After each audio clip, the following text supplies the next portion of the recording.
Hello everyone, I'm Hillary with Dominion Tea, and today we're going to talk about Dahongpao. So Dahongpao also goes by the name Big Red Robe. So this beautiful, and it is a dark oolong out of Wuyi, China. It is twisted. So Wuyi is in the northwestern part of the Fujian province. It is a beautiful kind of remote town. It is the gateway into the largest national park in China. It's about twice the size of Yellowstone, to give you an idea. It's a huge conservation district. It is where Dahongpao comes from. To give you an idea of how old this tea is, we're talking going back to the Ming Dynasty in China. And it got the nickname of Big Red Robe because the story goes that one of the citizens in Wuyi was selected under the government test to go work for the emperor. And he brought with him some Dahongpao.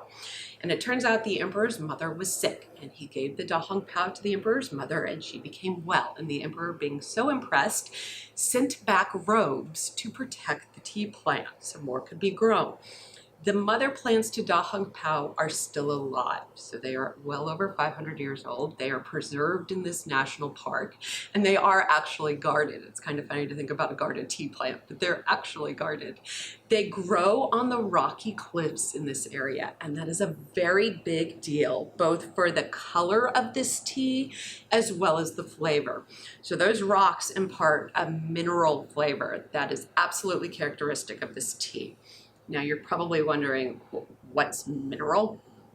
So the closest thing I can tell you to kind of play with is you'll kind of pick it up sometimes with some of the gourmet salts. When you put them on meat, you'll get something of a mineral finish.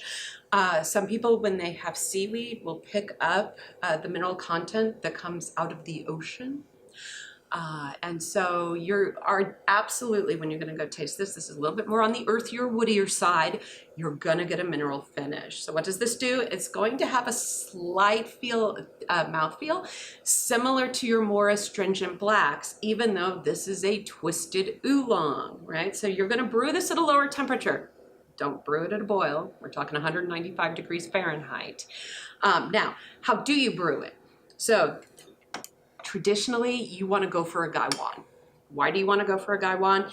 In the twisting process of making Dahongpao, you get small particulate that gets trapped inside the tea leaves that you want back out in your brew for mouthfeel.